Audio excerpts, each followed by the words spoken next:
കൂട്ടുകാരെ എല്ലാവർക്കും നമസ്കാരം കേട്ടോ. ഞാനേ നമ്മളുടെ വീരപ്പനെ അടക്കം ചെയ്ത സ്ഥലത്ത് വന്നിരിക്കുക. മേട്ടൂരാണ് സ്ഥലം. കഴിഞ്ഞ പ്രാവശ്യം മേട്ടൂർ വന്നപ്പോൾ എനിക്ക് ഇവിടെ വന്ന് അത് കാണാൻ പറ്റിയില്ല. എൻ്റെ മനസ്സിലുണ്ടായിരുന്നു, പക്ഷേ ഞാൻ മറന്നുപോയി. ഞാൻ ആ പുഴയും കാര്യങ്ങളൊക്കെ പിടിച്ച് പിന്നെ സമയം ഉണ്ടായില്ല. അപ്പോൾ വീണ്ടും ഒരു വട്ടം കൂടി വന്ന് കാണാമെന്ന ലെവലിൽ ഇവിടെ വന്നിരിക്കുകയാണ്. അപ്പോൾ വീരപ്പൻ്റെ എന്താ പറയുക, സമാധി എന്ന് പറയാം, വീരപ്പ സമാധി എന്ന് പറയാം. അവിടേക്ക് ഞാൻ പോവുകയാണ്. ഇത് ചെറിയൊരു ഗ്രാമമാണ്. നല്ല നമ്മുടെ എന്താ പറയുക, ദൂരെ നോക്കുമ്പോൾ എനിക്ക് കാണാൻ പറ്റും, ക്യാമറയോടെ കാണാൻ പറ്റുമെന്ന് അറിയില്ല. കാവേരി നമുക്ക് കാണാൻ പറ്റും. കാവേരി തടഞ്ഞു നിർത്തിയ ഭാഗമുണ്ടല്ലോ, ഡാമിൻ്റെ ബാക്ക് ഭാഗം, ഉൾഭാഗം, അത് നമുക്ക് ഇവിടുന്ന് തന്നെ കാണാൻ പറ്റും. വളരെ ശാന്തമായിട്ടുള്ള ഒരു പ്രദേശം. ഞാൻ കാണിച്ചു തരാം. മൂളക്കടവ് എന്ന സ്ഥലമുണ്ട്, മൂളക്കടവ്. ഈ മൂളക്കടവ് കഴിഞ്ഞിട്ട് അടുത്ത സ്റ്റോപ്പിലാണ് ഇറങ്ങേണ്ടത്. എന്നിട്ട് കിഴക്കോട്ടാണെന്ന് തോന്നുന്നു, എനിക്ക് ദേശം നോക്കി അങ്ങനെയാണെന്ന് തോന്നുന്നത്. കിഴക്കോട്ട് രണ്ട് ഭാഗമുണ്ട്. ഇറങ്ങിയതിൻ്റെ ഓപ്പോസിറ്റ് സൈഡിലുള്ള വണ്ടി എവിടെയാണ് ഇറങ്ങിയത് അതിൻ്റെ ഓപ്പോസിറ്റ് സൈഡിലുള്ള ഒരു വഴിയുണ്ട്. ആ വഴിയിൽ നടന്നു കഴിഞ്ഞാൽ ഈ സമാധിയിലേക്ക് നമുക്ക് ചെല്ലാൻ പറ്റും. പിന്നെ ലൊക്കേഷൻ കിട്ടും, ലൊക്കേഷൻ ഇട്ട് കഴിഞ്ഞാൽ ലൊക്കേഷനൊക്കെ കിട്ടും. ഒരു പക്ക ഒരു ഗ്രാമം, അധികം വീടുകളോ ഒന്നുമില്ല. നല്ല കിളികളും കാലത്തായതിൻ്റെ, അതായത് ഇപ്പോൾ ഏകദേശം 8 മണിയായിട്ടുള്ളൂ. അതിൻ്റെ ഒരു സൗന്ദര്യമൊക്കെ ഉണ്ട്. നല്ല കിളികളുടെ സൗണ്ടും കാര്യങ്ങളൊക്കെ ആയിട്ട് പക്ക ഒരു ഗ്രാമപ്രദേശം. അപ്പോൾ നമുക്ക് അങ്ങോട്ട് പതുക്കെ നടക്കാം. നല്ല കാഴ്ചകളുണ്ടെങ്കിൽ നമുക്ക് അത് പകർത്തും ചെയ്യാം. ഈ ഒരു ചെടീനെ ഞാൻ ആനമലയിൽ അവിടെ വെച്ചിട്ട് ഷൂട്ട് ചെയ്തിരുന്നു. ഇതെന്തോ ഒരു സ്പെഷ്യൽ ചെടിയാണ്. ഇതിൻ്റെ കായ കണ്ടില്ലേ? ഈ കായ കുറച്ച് കഴിയുമ്പോൾ ഞാൻ കണ്ടിട്ടുണ്ടത്. ഇതിൻ്റെ ഉണങ്ങി കണ്ട കായ ഒരു മൃഗത്തിൻ്റെ എന്താ പറയുക, നഖം പോലെയായിട്ട് മാറും. ഇതിൻ്റെ ഒരു പേരുണ്ട് കേട്ടോ, ഞാനത് മറന്നുപോയി. നോക്കിയിട്ട് കണ്ടുപിടിക്കാം. നമുക്ക് അടുത്ത വീഡിയോയിൽ, തമിഴ്നാട്ടിൽ പോകുമ്പോൾ ഇത് വീണ്ടും വീണ്ടും കാണും. അപ്പോൾ അടുത്ത വീഡിയോയിൽ നമുക്ക് അതിനെക്കുറിച്ചിട്ട് വിശദമായിട്ട് പറയാം. വീരപ്പനെ ഇവിടെ കൊണ്ടുവന്ന് അടക്കാനായിട്ടുള്ള കാരണം അദ്ദേഹത്തിൻ്റെ ഒരു ബന്ധുവാണ് ഇവിടെ ഉള്ളത്, ഒരു സഹോദരൻ. അപ്പോൾ അദ്ദേഹം ഇപ്പോൾ നമ്മുടെ കോയമ്പത്തൂർ സെൻട്രൽ ജയിലിലാണ്. ബാക്കിയുള്ള ബന്ധുക്കളൊന്നും ഇവിടെ ഇല്ല എന്നൊക്കെയാണ് എനിക്ക് കിട്ടിയ അറിവ്. ഇത് നമുക്ക് നോക്കാം, അവിടെ പോയി ആരെങ്കിലും കാണാൻ പറ്റുമോ എന്നൊക്കെ നമുക്ക് പോയി നോക്കാം.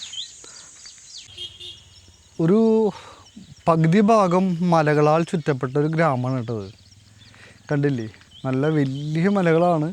അതിങ്ങനെ കിഴക്കേ ആ നദിയുടെ ഭാഗത്തേക്ക് ഇല്ല. നദി എന്ന് പറഞ്ഞാൽ അത് ഇവിടെ നിന്ന് നമുക്ക് കാണാൻ പറ്റും. നിങ്ങൾക്ക് കാണാൻ പറ്റും, എനിക്കറിയില്ല. അത് ഈ ഇതിൽ നമുക്ക് ഈ ഗ്യാപ്പിൽ കൂടെ നോക്കി കഴിഞ്ഞാൽ കടൽ പോലെ കിടക്കുന്നത് കാവേരി നദീനെ നമ്മുടെ മേട്ടൂർ ഡാമിൽ തടഞ്ഞു നിർത്തിയേക്കുന്ന ഭാഗമാണ്. ആ ഭാഗത്തേക്ക് നമുക്ക് പോകാൻ പറ്റും. അവിടെയും പോയി നമുക്ക് നോക്കാം കേട്ടോ. നമ്മൾ ഇവിടെ എത്തിയപ്പോൾ, ഈ ഒരു വഴിയിലൂടെ എത്തിയപ്പോൾ ആ ലൊക്കേഷൻ നമുക്ക് കട്ടായിട്ടാ. ഏതോ ഒരു ഭാഗത്ത് ഇങ്ങനെ ചെറുതായിട്ട് കാണിക്കുന്നുണ്ട് ഒരു സ്പോട്ട് പോലെ. പക്ഷേ എനിക്ക് മനസ്സിലാവില്ല എങ്ങനെ പോയാലാണ് ആ ലൊക്കേഷനിലേക്ക് എത്താറുള്ളത്.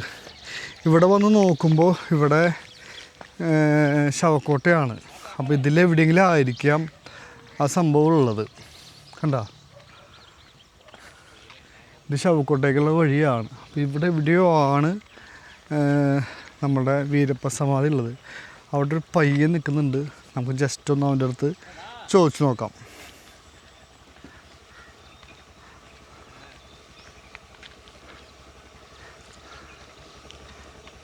തമ്പി,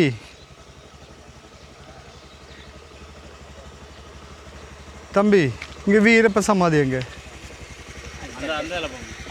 அந்த இடத்துக்கு கூட போகணும். ஓகே. அது கொஞ்சம் போனா? ஓகே ஓகே, அந்த சைடு. ஓகே. அங்கே ஆരെങ്കിലും கிடைக்குமா? ആരെങ്കിലും கிடைக்குமா? അங்கே கிடைக்கும். അപ്പോൾ ഇത് തന്നെയാണ് സ്ഥലം. ഇതിൻ്റെ മണ്ടേ കൂടെ ഇറങ്ങി പോകണമെന്നാണ് പറയുന്നത്.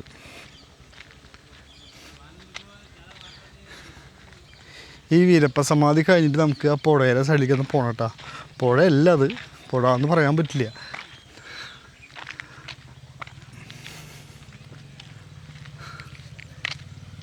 എനിക്ക് തോന്നുന്നു കുറച്ചുകൂടി നടന്നിട്ടേ ഒരു ചെറിയൊരു കൈവഴി പോകുന്നുണ്ട്, അവിടെ ആയിരിക്കാം.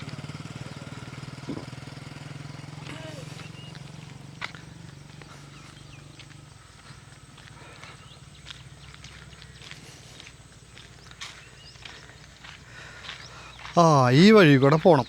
ഈ വഴി കൂടെ പോയിട്ടാണ് വീരപ്പ സമാധി.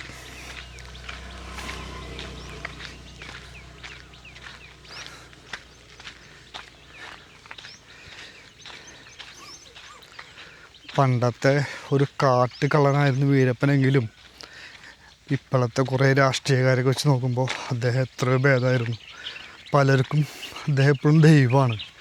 ഈ പ്രദേശത്തുള്ള പലർക്കും അദ്ദേഹത്തിനെ ദൈവത്തെ പോലെയാണ് കാണുന്നത്. വീരപ്പൻ ജനിച്ച സ്ഥലം ഇവിടെ ഇല്ല കേട്ടോ. വീരപ്പൻ ജനിച്ച സ്ഥലം വേറൊരു സ്ഥലത്താണ്.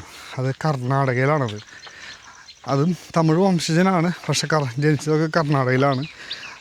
ആ സ്ഥലം നമുക്ക് പോവാം. അത് ഇന്നല്ല, വേറൊരു ദിവസം പോവാം. ഞാൻ അത് പ്ലാൻ ഇട്ടിരിക്കുന്നത് ഹൊഗനക്കിലും അതും കൂടി ഒരുമിച്ച് ചെയ്യുക എന്നുള്ളതാണ്. ആ വഴിക്ക് ഹൊഗനക്കിൽ പോകാൻ പറ്റും. അപ്പോൾ അതാണ് നല്ലൊരു വഴി. എല്ലാവരും പോണ വഴിയല്ല അത്. അപ്പോൾ ആ വഴിക്കും വീരപ്പൻ്റെ ജന്മസ്ഥലവും കാണാം നമുക്ക്. അതും ഒരു പക്ക നല്ലൊരു ഗ്രാമമാണ്. അത് നമുക്ക് കാണാം. ഒപ്പം ഹൊഗനക്കിലും പോയി കാണാം.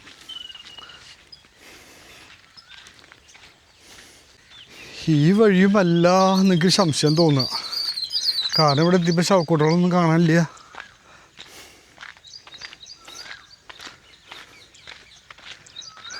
ആ ഇവിടെയാണ് കേട്ടോ, ഇതെവിടെയാണ്. അവിടെ ഒരാളുണ്ട് വീരപ്പൻ്റെ അതേപോലെ ചായയിൽ വീശി വെച്ചിട്ട് ചേട്ടൻ. നമുക്ക് സംസാരിച്ച് നോക്കാം. അണ്ണാ നമസ്കാരം, വണക്കം. ഞാൻ കേരളത്തിൽ നിന്നാ. ആ ഞങ്ങൾ ആരും ഇത് തെരിയില്ല இந்த இடம். அது அண்ணன் கொஞ்சம் பேசுமா എൻ്റെ അടുത്ത്? ഒരു മിനിറ്റ്. അണ്ണാ എന്താ എനിക്ക് കറക്റ്റായിട്ട് ചോദിക്കാൻ അറിയില്ല. അണ്ണൻ കൊഞ്ചം പറഞ്ഞാൽ മതി இந்த இடத்தை പറ്റിയിട്ട്. ஓகே. இது வந்து வீரப்பனார், மாவீரன் வீரப்பனார் நினைவிடம். ஓகே. இது வந்து மூலக்காடு. ஓகே. மேட்டூர் பக்கம் இருக்கிற மூலக்காடு என்ற இடத்துல அவர் நினைவிடம் இருக்குது. ஓகே. அவர் நினைவிடத்துக்கு வந்து நான் எப்பவும் போயிட்டு ரெகுலராக வருவோம். ஓகே. ஒரு கும்பிட்றத வணங்குறதுக்காக. அது மாதிரி வந்தேன் நான். நீங்கள் கசினா அதான் ஃபேவரேட்டா? நான் வந்து வீரப்பன் ஐயா கூட்டாளி சேத்துக்குழி கோவிந்தன். ஓகே. அவருடைய அண்ணன் மகன். ஓகே. ஓகே. சொந்தம். அதனால் அடிக்கடி வருவோம், வந்துட்டு போவோம். அதனால் வந்து இன்னைக்கு ஐயாவை வந்து வணங்கிட்டு போகலான்னு வந்தோம். ஓகே. அடிக்கடி வருவாங்க எல்லாம். ஓகே. அங்கே ஆளு கொஞ்சம் தண்ணி போட்டு.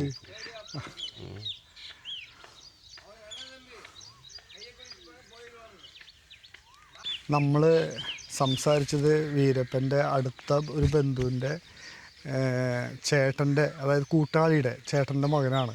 അപ്പോൾ ആൾ ഭയങ്കര ഇതാണ്. ഈ ഓക്കെ. അവരുടെ കൂട്ടാളി അവർ കോയിന്തൻ. ഓക്കെ. ഓക്കെ. അവരുടെ അണ്ണൻ മകനാണ്. ഓക്കെ. ഓക്കെ. ഓക്കെ. ஆளும் இறந்தாச்சா? அவரும் இறந்தாச்சு. 4 பேர் ஒன்றா சேர்த்து. அவருடைய நினைவிடம் வந்து கோயம்புபாடியில் இருக்குது. ஓகே. இங்கே யாரൊക്കെ இருக்குது? இங்கே இருக்கிறது வீரப்பனார். ஓகே. அது ரெண்டும் அது வந்து அவங்க அண்ணா. ஓகே. அண்ணன் பையன். ஓகே. அவங்க ஃபேமிலி, அவங்க அப்பா, இவங்கெல்லாம் அவங்க ஃபேமிலி. ஓகே. ஓகே. இந்த வில்லேஜில் வீரப்பன் தாமஸ் சொந்த ஊருங்க. சொந்த ஊர். ஆமாம். ஓகே. சொந்த ஊர் இது. ஓகே. அவங்க இருந்ததெல்லாம் வந்து கோபிநத்தம், செங்கப்பாடி. ഷോ തെറി പറയും. അവിടെ ഒരാൾ ഭയങ്കരമായിട്ട് കള്ളു കുടിച്ചിട്ട് ആകെ അലമ്പാക്കുന്നുണ്ട്. കുഴപ്പമില്ല. அவங்க சொந்த ஊர் வந்து கோபிநத்தம், செங்கப்பாடி, கர்நாடகா. அங்கே தான் இருந்தது. இவங்க சொந்த ஊர் வந்து இங்கே மூலக்காடு. ஓகே. இப்போ அவரோட ஃபேமிலி எங்கே இருக்குது? ஃபேமிலி இங்கே மேட்டூரில் இருக்கிறாங்க. மேட்டூரில் அம்மா. ஆமாம். ஓகே. முத்துலட்சுமி அம்மா, ஓகே. அம்மா, பாப்பா எல்லாம் அங்கே தான் இருக்கிறாங்க. ஓகே. அவங்க ஃபேமிலி இங்கே தாங்கிறாங்க. ஓகே. நீங்கள் பார்த்தாச்சும் வீரப்பன் மாதிரி இருக்குது. அந்த ஃபேமிலியில் அவர் சேத்துக்குழி கோவிந்தன் அவருடைய அண்ணன் மகன் நான். அதனால் அவருடைய இது அப்படியே விசுவாசமாக மேசையை வச்சுருக்கேன். ரொம்ப நன்றி அண்ணா. ஓகே.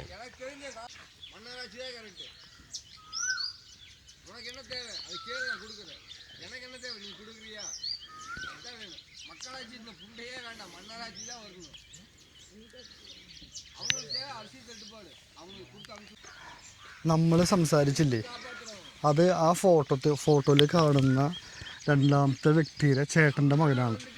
ഇദ്ദേഹത്തിനെയും ആ ഒരു സമയത്ത് കൊല ചെയ്യപ്പെട്ടത്. അത് വീരപ്പൻ്റെ ഒപ്പം അദ്ദേഹത്തിനെയും എന്താ പറയുക വെടിവെച്ച് കൊന്നിരുന്നു. പക്ഷെ അദ്ദേഹത്തിൻ്റെ ശവക്കുടിയുടെ ഇവിടെയല്ല, അത് വേറെ സ്ഥലത്താണെന്നാണ് പറഞ്ഞത്. ഈശ്വര, ഒരാളവിടെ ഭയങ്കരമായിട്ട് തെറി പറഞ്ഞുകൊണ്ടിരിക്കുക, കള്ളു കുടിച്ച് വന്ന്.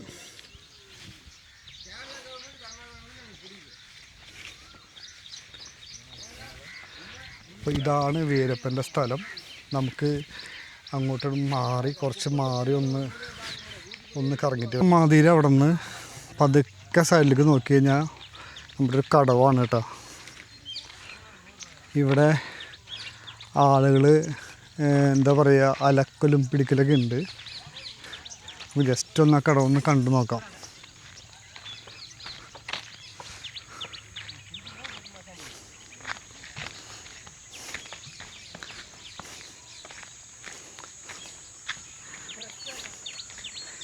ഇവിടേക്കോ എല്ലാ സ്ഥലത്തും ഇതിൻ്റെ മണ്ടലിലൊക്കെ ആൾക്കാർ അലക്കുന്നൊക്കെ ഉണ്ട്. നമ്മൾ വരുമ്പോൾ ഇവിടെ ഒരു ഫാമിലി വരുന്നുണ്ട്. നമുക്ക് കുറച്ച് ഇതിൻ്റെ ഗ്രാമപ്രദേശം ഒന്ന് പോയി കാണാം. ഇവിടെ വന്നപ്പോഴേ ഒരു ചോളക്കാട്, ഈ ചോളക്കാടിൻ്റെ ഉള്ളിൽ കൂടെ പോയി കഴിഞ്ഞാൽ നമുക്ക് ആ കാവേരിയുടെ സ്ഥലത്തേക്ക് എത്താൻ പറ്റും. അപ്പോൾ നമുക്കൊന്നതിൻ്റെ ഉള്ളിൽ കൂടെ ഒന്ന് പോയി നോക്കാം. ഇങ്ങനെ പോയി നോക്കാം. ചോളക്കാടല്ല, ചോളം കൃഷി ചെയ്ത സ്ഥലം. ചോളമൊക്കെ പറിച്ച് പോയി തോന്നുന്നുണ്ട്, അതിൻ്റെ കമ്പ് മാത്രമേ ഉള്ളൂ.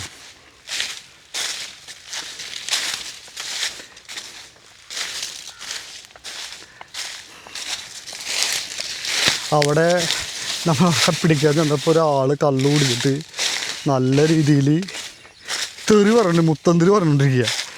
പക്ഷേ ആരും മൈൻഡ് ചെയ്യില്ല.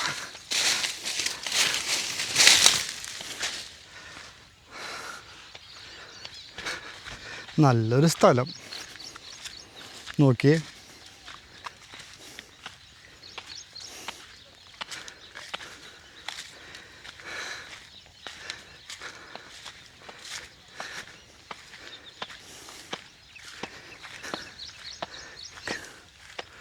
അമ്പ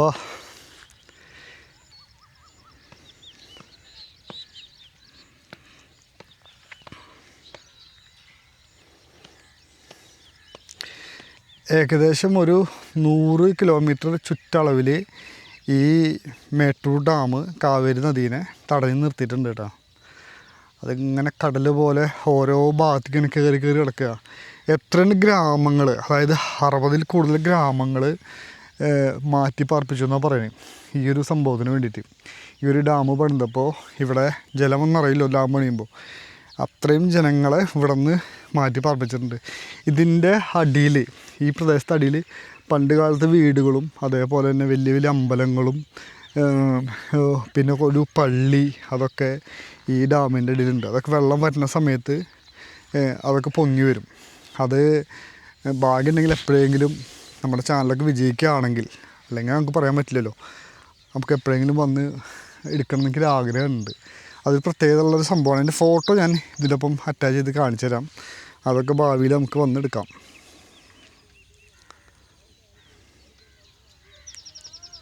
ഇവിടെ നിന്ന് നോക്കുമ്പോൾ ആ മലകളുടെ ഭംഗി നോക്കിയേ, ഭയങ്കര ഫലപുഷ്ടിയുള്ള മണ്ണാണ് കേട്ടോ. അതായത് ഭൂമിയിൽ എവിടെയും കിട്ടാത്ത ഭാഗ്യം ഈ മേട്ടൂർ ഡാമിൻ്റെ കരപ്രദേശത്ത് താമസിക്കുന്നവർക്കുണ്ട്. കാരണം വെള്ളം മണ്ണും എല്ലാം സൂപ്പറാണ്. അതേപോലെ തന്നെ കാലാവസ്ഥയും സൂപ്പർ കാലാവസ്ഥയാണ്.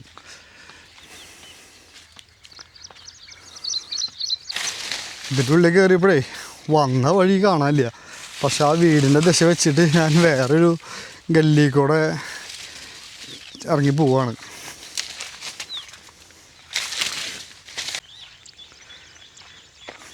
നമ്മൾ ആ ഭാഗത്തു നിന്ന് തിരിച്ച് വന്ന് വീണ്ടും നമ്മുടെ വീരപ്പൻ സമാധിയുടെ അടുത്തേക്ക് പോവാണ്. കാരണം വേറെ ഒന്നുമല്ല, നമ്മൾ വന്നിട്ട് ആകെ കുറച്ചത് ഷൂട്ട് ചെയ്തുള്ളൂ. പ്രത്യേകിച്ച് ആ മനുഷ്യൻ്റെ ഡിസ്റ്റർബൻസ് കാരണമാണ് നമ്മൾ ഷൂട്ട് ചെയ്യാണ്ടിരുന്നത്, പെട്ടെന്ന് നടന്ന് പോകുന്നത്. ഇപ്പം ഞാൻ അവിടെ വരുമ്പോൾ ഒരു പ്രായം ചെന്ന ഒരു കാർന്നോർ ആ ഭാഗമൊക്കെ എന്താ പറയുക അടിച്ച് വൃത്തിയാക്കുന്നുണ്ട്. കണ്ട, ഇവിടെ എല്ലാ ദിവസവും വന്നിട്ട് ഏതൊരു വ്യക്തി വിളക്ക് വെക്കലൊക്കെ ഉണ്ട്. ചിലപ്പോൾ ഈ കാർന്നോരായിരിക്കാം അത് ചെയ്യുന്നത്.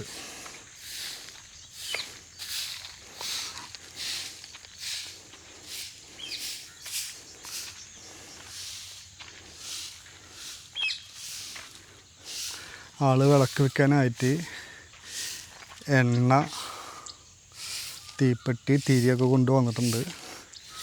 അപ്പോൾ നമുക്ക് നോക്കാം, അത് വെച്ച് കഴിഞ്ഞിട്ട് നമുക്ക് പോവാം.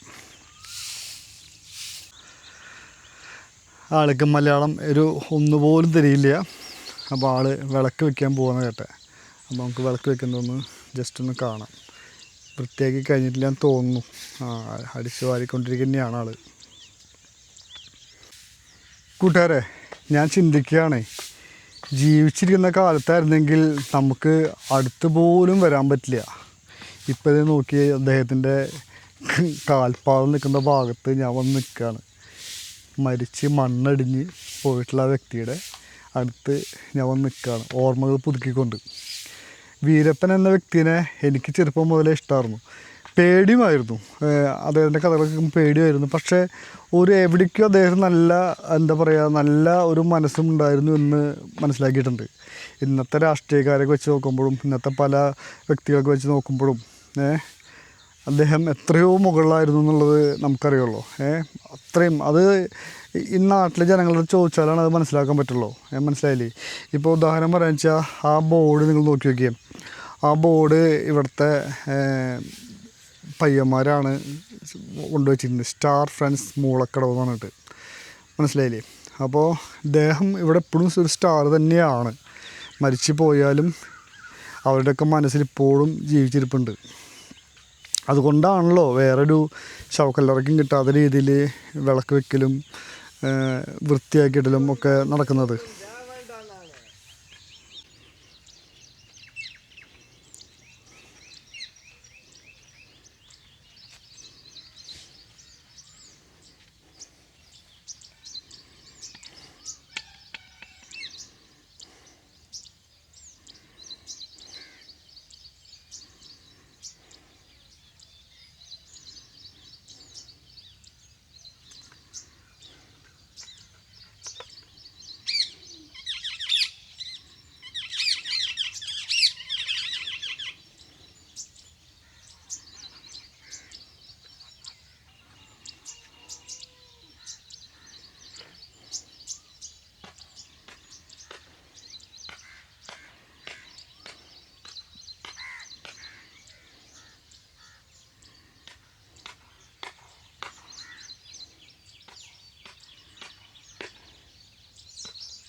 நம்ம தான் இது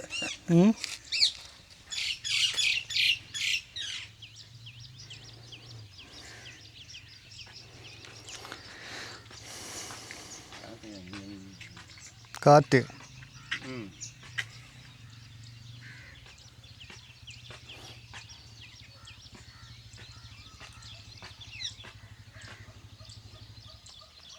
ഞാൻ കത്തിക്കിട്ടുമാ? എന്നെ കത്തിക്കാൻ സമ്മതിക്കണില്ല.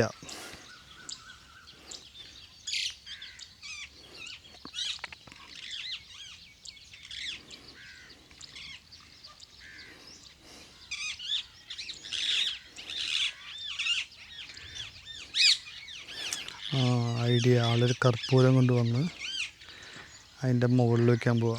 അപ്പോൾ കർപ്പൂരം കത്തുന്നതോടുകൂടി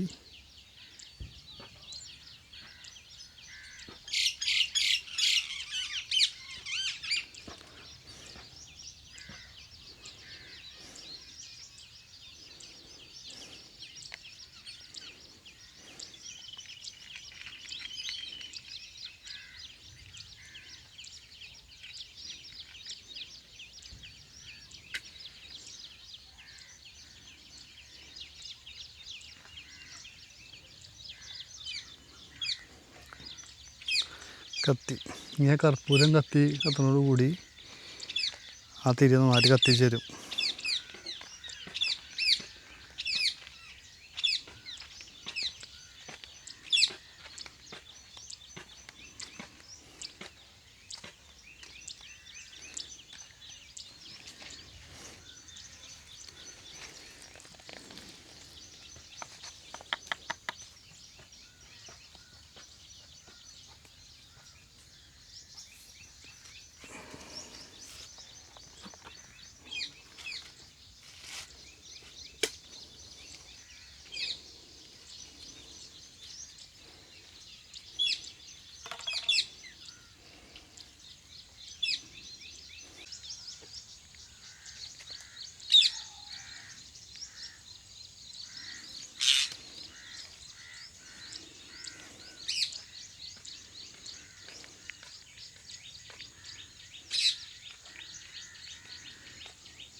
കൂട്ടുകാരെ, അങ്ങനെ നമ്മൾ വീരപ്പൻ്റെ സമാധി കണ്ടു. വീരപ്പൻ എന്ന വീരപുരുഷനായിട്ടാണ് ഇവിടെ ആൾക്കാർ കണക്കാക്കിയിരിക്കുന്നത്. അപ്പം അദ്ദേഹത്തിൻ്റെ മുമ്പിലൊന്ന് വണങ്ങി ഞാനിവിടെ നിന്ന് വിടവാങ്ങിയാണ് കേട്ടോ. അപ്പോൾ എല്ലാവരും സപ്പോർട്ട് ചെയ്യുക. എല്ലാവർക്കും നന്ദി, നമസ്കാരം.